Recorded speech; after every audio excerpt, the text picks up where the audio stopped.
And welcome back to a fresh episode of the Business Growth Show. I'm your host, Sam Dunning, co-owner over at webchoiceuk.com. And if you haven't yet, check out my weekly emails where I share actionable B2B marketing, website tips, podcasts, useful goodies, and more. You can give it a shot over at businessgrowth.email. So joining me today, I've got Ellen Schwartze. Ellen's a Senior Director of Demand Gen over at Knotch and also host of the Pros and Content podcast. Ellen, welcome to the show. How are you doing? Hi. Hey, Sam. It's great to be here. Thanks for having me. Yeah, likewise. Excited to jump in. We're going to be talking why the middle of the funnel, not the top, not the bottom, but namely the middle is important for your B2B marketing and how it can really impact revenue for your business for the months to come. So I suppose, as we like to do on this show, we don't like to beat around the bush. So I suppose to tee off the conversation, Ellen, when we say a B2B marketing funnel, what are we really talking about? Are we talking about like a big jug that gets narrower and narrower and we chuck our prospects in and at the end we get the shiny gold, or is it a bit more to it than that?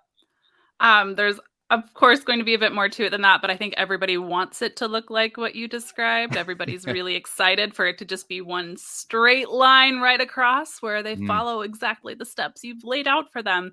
Unfortunately, that's not exactly how it's going to work out most of the time. So when we talk about a B2B funnel, traditionally and kind of most simplistically, we're talking about getting people from a stage of not knowing about you at all into awareness. So that's the top, the biggest piece of the funnel. And then down through consideration. So do they want your product or not? And I think I just skipped one, but we'll get back to that. It'll be fine. Awareness, consideration, decision-making, and then turning into a customer. Sure. So there's quite a few stages, right? From being initial interest to conversion.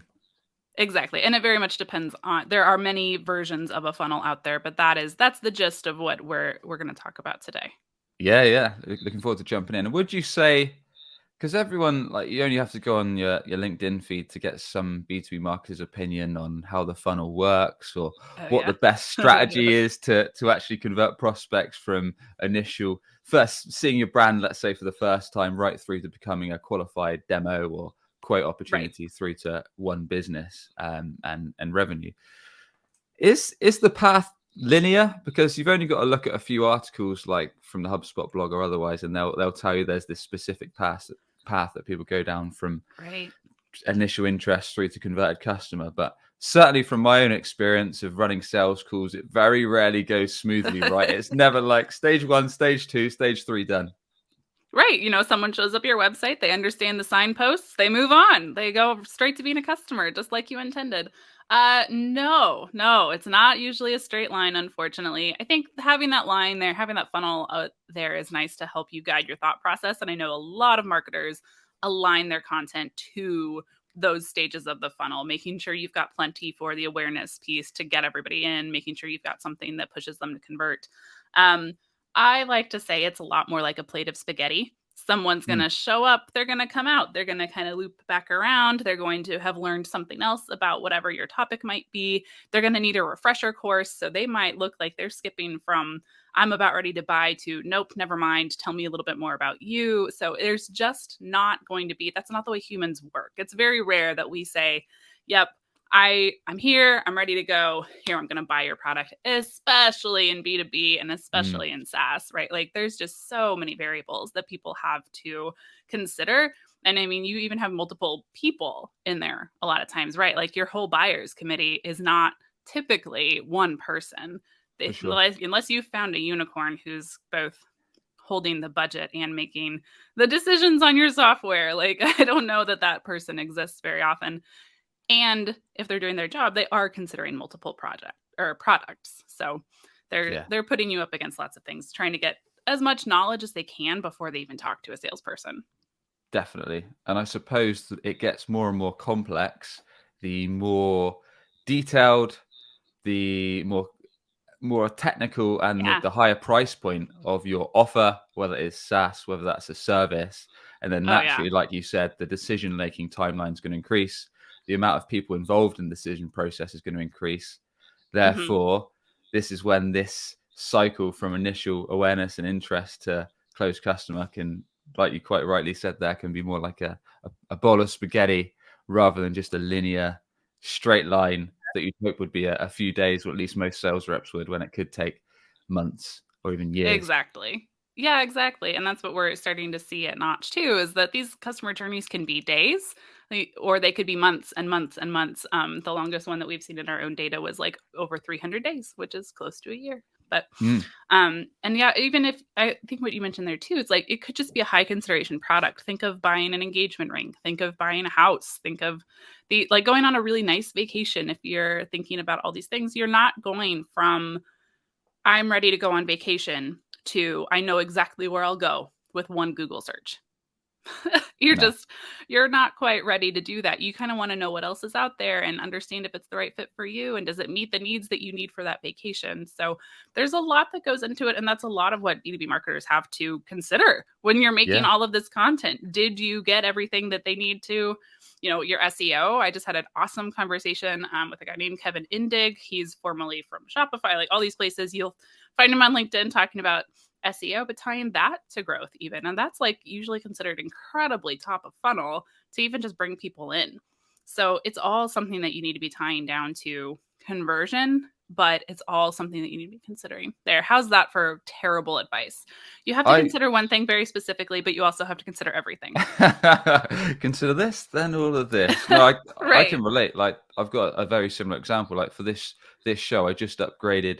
We had a Sony SLR for the last couple of years, and I thought, this is adding no real production value, what I'm about to tell you, to my podcast, but I just wanted a lens that added a cool background blur.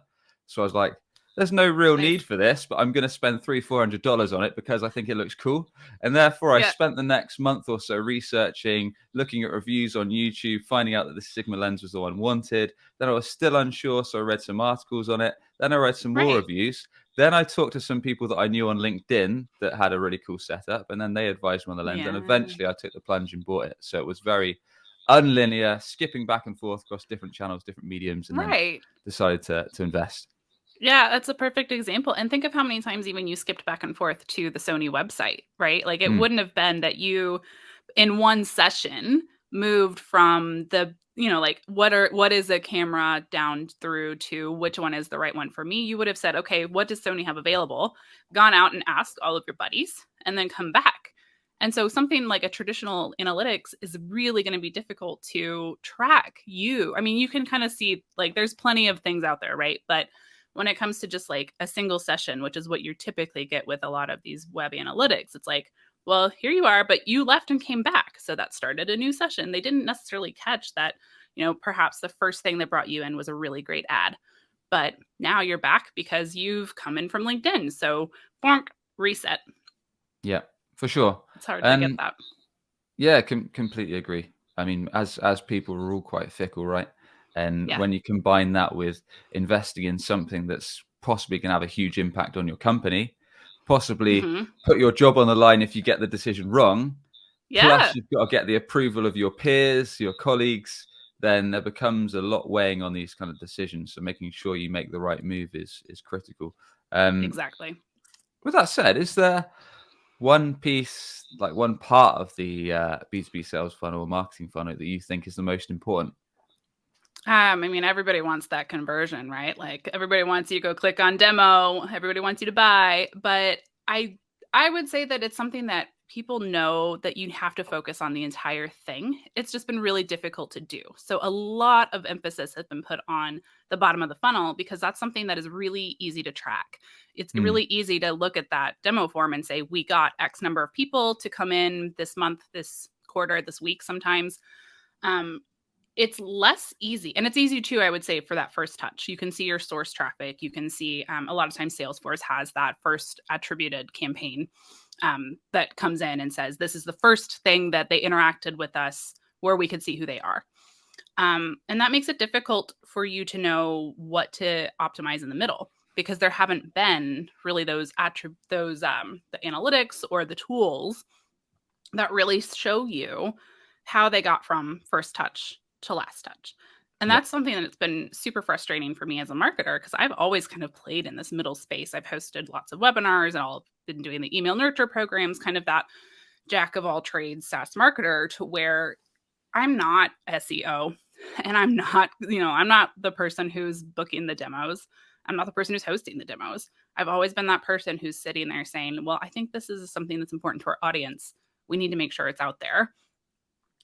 So it's been really interesting to me now working at Knotch, how we're able to see what's here in the middle. And so just to kind of expand on that, what we're able to see is like, example of a blog. If Right. you know that you have 100 pieces of blog content out there, it's kind of common knowledge to know that not all of those are getting hits. Not all of those are pushing people to finally say, yes, this is a good product and I want to see more. But it's really, really difficult with the metrics that we have available to us to confirm that. There's some proxy metrics, and there's something like people would call them vanity metrics. I don't actually enjoy calling them that because I do think that most metrics are important as long as you put them in context. But it's something where traffic is not a great proxy for efficacy. You might get tons and tons of traffic to a great SEO blog, but if they don't ultimately lead down to saying, I want to learn more about your company, that's not a good blog for your business. Sorry, there's a good amount of awareness happening probably, but it could be the awareness where they show up, they say, and then they never come back. So that's what we're able to look through at Knotch. And with our data is seeing that completed customer journey from beginning to end, what is actually showing up in these journeys where people do convert. So truly tying all of those top and middle and bottom down to business value, really. So that said, I'm not going to pimp Knotch the whole time, I promised. With the Pros and Content podcast that I've been hosting, I've been talking to people who have been understanding their middle of the funnel a lot better. So just understanding how it is that you start to optimize on these and understand what's truly working there in the middle. So it's been really interesting talking to Tara Robertson. She's a podcast host over at Chili Piper. I think she's been a fan of the show here too. Talking to her, kind of getting geeky about podcasts in general and saying, how do you understand that these are truly valuable to your business? And she had some great ways to see that when it came to just kind of combining different channels. So, using your podcast clips on a LinkedIn video ad to make sure that it's resonating. Does that wind up getting better CTRs for that particular ad campaign? Because that means that your key audience is yeah, this made sense. And I do want to go over to the Chili Piper website, whatever it might be. Got it. Yeah, that's some nice examples. And yeah, like you say, Tara's been on the show a few times, so she's got some great past episodes where we talked about website conversion and ungating content and B2B marketing best practices. So be sure to check those out. To take a quick step back, for anyone that's thinking, does middle of the funnel, I basically just want to make middle of funnel crystal clear for anyone that's not familiar with exactly what it was. So does that just mean someone that's halfway decided that, yeah, I might buy, I might not, I'm about 50% there, I need to see XYZ and then I'm ready to buy? Is that what it means? Or is there a solid definition? Or that's a great question. And I don't know that there is going to be the same definition person to person. Definitely one of those, you get two people in a room and they'll describe it a little differently. What you set up is accurate in the audience that we're targeting. So it's people who, I think there are, and this is something that we're exploring a little bit even just over on our blog. There are different archetypes of people who come to your website, right? There are people who show up and they've done tons of, you quote unquote dark social research. So they've gone into communities to ask about different products. And when they show up on your website, it's because someone they trust has used the product and recommends you. And so it's they'll land and they'll convert.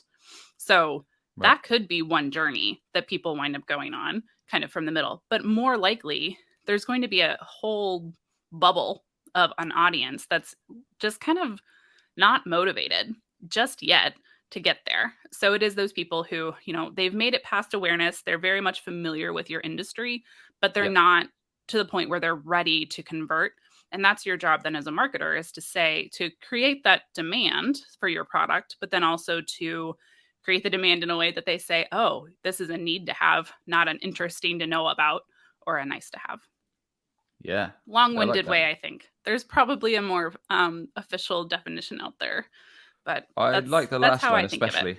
Yeah, I like the last line, from making it a need to have rather than a nice to have. So So someone's basically become familiar that they're needing this. Well, they're aware of the solution. They know the solutions are out there, and then kind of placing it. So it's something that's really important to their goals, I Right. suppose. Yeah, and I think of some examples of that. Like I feel like HubSpot probably had to do that way back in the day, which is like they've been around since I've been a marketer. I remember having a HubSpot like print out on my cubicle wall at one point that was like, Mhm. here's the 15 email best practices, right? And so figuring out that that's a really important piece of marketing and then just totally owning it and then helping me to understand that the way to make my job easier is to buy HubSpot, right? To say, we can organize all of this for you. And it was wonderful. And unfortunately for them, I was working at a nonprofit at the time and they don't have any money. But it was still something then that when I got to the next place, which already had HubSpot installed, it's like, this is incredible. And I'm so loyal already. And I want to be a really good HubSpot user. So creating that demand is important. But I think framing it in a way that says you have to have whatever this is because it's going to improve your life. It's going to improve your metrics. It's going to like whatever it is. I think that's the thing that I see it happen a lot where people just want to say, our product is really cool. And it's Mm. like, yeah, you're going to get some people who just want to be early adopters, who want to have whatever it is that is. But Yep. ultimately, to make it a really sticky, solid, synonymous with marketing. I mean, that's Yeah. where I play. Synonymous with your industry product. You've got to really know them. And so that's where that middle of the funnel is where you prove that. It's where you start to build that trust. Mm. So with that in mind, I'm guessing a lot of these prospects would have probably visited our website. Maybe we're retargeting them with ads on channels that they might hang out on, i.e. LinkedIn, like you alluded to earlier. Maybe we're serving them ads with micro clips from our podcast that we think is useful. Maybe we're serving them like, I don't know, customer testimonial videos, or maybe we're guiding them to a useful resource like HubSpot had the website grader, where you kind of put in your website URL and it would spit out some ideas to optimize it and improve conversion rates, whatever. Right. I guess I've got a two-part question, because the chances are the more complex and the more technical and detailed and higher price point of your offer, chances are these prospects are probably comparing at least 2 to 3 vendors. So any ideas on how we can make our offer actually stand out from the crowd? And then any channel recommendations on how you should actually go to market with your mid-funnel offer or your mid-funnel process in general? Sure. It's a great question. And I think it's something that people struggle with a lot because as much as we all want to feel like we're unicorns, for the most part, there's something else out there that is doing something very similar. And to not inadvertently push traffic over to your competitor, it's really important to get this step right. So what I really think is important, I should say, is to figure out what makes you distinct, not even necessarily just different. So that's like frequently called your value prop. What is it that really takes you and stands you apart from the competition? But that, more than just being a value prop, needs to be what really defines you as a brand. We actually just had this really great panel discussion with representatives from Marriott and Geico and Savills UK about this. So it's like, how do you lean into the values that your company has, or it could be, like the product features, but what is it about what you offer, but also how you do business that makes you distinct? There was a really great example from Marriott to where they leaned into not just kind of sustainable travel, but the idea that Marriott is here to help you do that. Like they've got a whole, sub website spun up for someone who's ready to be into sustainable travel, which is because of a Marriott value. And that is something that sticks in someone's brain a little bit harder just than sustainable travel, right? So like you can find sustainable travel most places, but you can't always find a brand that's really honed in on that thing and like not just saying it to get your dollars, but saying it to make the world a better place. I think that's important too for like a Gen Z audience, is they sniff out you being inauthentic pretty much immediately. If you're just up there posturing saying, of course, save the planet. Great, great. As long as you're giving us your $20, we'll save the planet. Versus a brand that says, we're going to do this with or without your $20. We'd really like you in this cause with us or in these values with us. So that was a kind of a really long-winded way of saying lean into not just what you think people want to hear, but kind of do some business soul searching, if you want to go that far, and say, this is what we're going to anchor into, which then helps you define your messaging in a way that is consistent. You're not kind of having to reinvent yourself every 12 months because that was then and this is now. It's a solid value, a solid piece of your business, kind of a piece of you as a piece of that business that's like, we can lean into this anytime. This is why you would want to work with us, because we believe in this. Got it. Okay. Yeah, some nice advice. So in terms of this content, does it have to be on your website or as a landing page, or are there different ways to serve it to people? Perhaps we are retargeting website visitors that have been on the site and maybe at a certain session times where we know that they're partly interested because they've been on a few key pages of our site, then we're choosing to retarget them with ads. Does that mean we can serve them in feed content like on LinkedIn, or does that mean that we should always try and get them back to our website? Are there any best plays or anything you've seen work well yourself, Ellen, or anything that you recommend that companies do that are trying to kind of put this into play, or anything you've seen work well? So I do think having an truly integrated campaign can help you kind of stick in people's brains a little bit better. It gets harder and harder to track the further and further away from your site you get, but that is not something that I want to encourage people to not do just because you can't bring it all back to your site. There's incredible things you can do if you're really disciplined about your UTM code game, like bringing people back from a outdoor ad, even if you do like webchoiceuk.com/Ellen is great. And then it, is definitely from this podcast or from a billboard or something on the side, have that redirect to a bunch of UTM codes. But what I've seen work best is when you all just like kind of anchor into that one catchphrase, but then more than that, it's understanding the audience that's kind of ready to buy. So there's a lot you can do with intent data and then figuring out where they play and partnering. I think influencer, I don't want to say influencer marketing because I think that makes everybody think of Instagram. I'm thinking more of like a LinkedIn influencer. So like someone like the Nick Bennett's of the world, right? So someone who's just like totally honed in on your niche. And this could be something like, I think of people who are like in transportation and logistics. Like there's going to be someone who is the transportation logistics guru and who has already built their own following and is probably starting to offer something along those lines, but like buddying up to aligning yourself with people of that nature. So back to your original question of like, does it have to all be digital? I say absolutely not, but it does have to be coherent, and it has to be something where you're just really ready to track where everything came back from so that you can understand what worked. We're just in a moment in time where you can't lean on gut feel anymore. I think, right now everybody is worried about a recession, and that's affecting these. And that's really what's pushing this topic of conversation to say you have to know where your dollars are going. But I do think that's just a trend that we're going to see in marketing in general. We have lots and lots of metrics nowadays, and it will always be a mix of beauty, arts and science, beauty and brains, but it needs to just be to the point where you're leaning a little bit more on the brains, mainly because that's where the rest of the business is able to lean. And it's probably introducing a whole back and forth within marketers about which one's more important. But I think right now, especially, you have to be ready to say, this was what was effective and is what we should either reinvest in or expand the program, because it's bringing in business. It's like, we really need business right now, y'all. Come on, like bring it in. Yeah. So you mentioned something then. I mean, recession's going on. A lot of tech companies especially are making job cuts left, right, and center.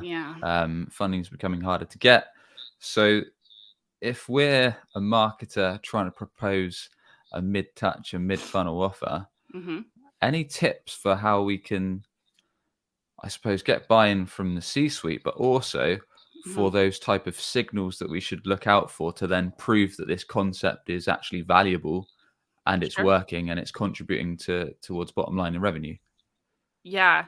So first of all, if you're in the boat of having been the person who's let go, or you're watching your coworkers be let go right now, my heart goes out to you. I've been on both sides of that, and it stinks pretty much no matter what happens. So it's a hard spot to be in. I think, unfortunately, it's also really underlining this idea that we're talking about, which is what you mentioned, Sam, which is that you really need to show what's providing value to the business right now.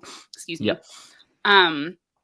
So the ways that I'm seeing people do this, and again, this is a lot of great conversations I've had with the Pros and Content podcast, is first step is to understand your baseline metrics. So what are you doing right now? And is it converting? So if you are, hosting a webinar, hosting a podcast, are those showing up in your data? Not a huge proponent of self-reported attribution. There's pros and cons, but that's a way to see it if it's showing up in your metrics. But the other thing too is just seeing, so you've got, say, 100, ebook downloads. Of those 100, what did they do next? It's a lot of finding how good is that next step. As a mature marketer, it's no longer good enough for you to sit there and say, my individual metrics are great. My 100 ebook downloads is exactly what you asked for. Because what people actually asked for is for those 100 downloads to turn into solid leads. If you're doing the MQL game, that's what that needs to turn into. So in this example, you would want to say, all right, on average, these 100 ebook downloads are turning into 20 MQLs. I need to figure out how to up that number. I need to figure out, okay, these were the 20 MQLs. Where did they come from? Is there anything alike about them? Did they understand something better than other people? And start to really hone that journey backwards. Yep. And then once you start to improve that, what's the next step? All right, those were 20 MQLs. 5 of them turned into a business opportunity. Great. What about those 20 turned into this? And start just like really I keep saying honing, but like fine tuning that journey forwards and backwards. So when it comes to being there in the middle, that can look like the journey velocity. So you got someone to land on your page. How long did it take them to convert to a demo? Because that's also money. Like if you can sit there and say, right now it's taking about 20 days for someone to go from 0 to 10 or 0 to 60. What's the right metaphor here? So going from 0 to demo. Gotcha. If you can drop that by 5 days, that's a 25% increase in velocity. That means instead of, that means in 30 days, you're going to get double than you would have normally. That's value.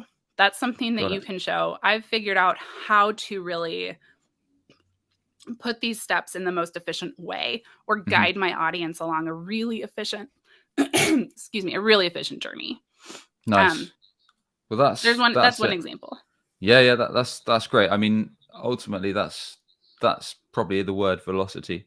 So if you can prove that you've been able to speed up the sales cycle and get prospects from initial interest stage right through to demo, then close deal, revenue in the bank, then that's going to be a no-brainer for the rest of the board, for the C-suite, whoever your management team are. Right. And if you can say, look, this is just a small experiment where we've put together this middle touch program. Maybe we've run some retargeting ads. Maybe we've done some podcasting. Maybe we've set up a few kind of mid-funnel landing pages that have a specific offering, some kind of magnet, some kind of hook, some kind of video resource that addresses our prospects' pain points, gives them a little bit of value, gives them a little bit of teaser, and then prompts them to take the next step. We did that 60 days ago, but since then, like our sales cycles kind of sped up by, I don't know, a week or 2 weeks, whatever. It's a no-brainer. Right. Exactly that.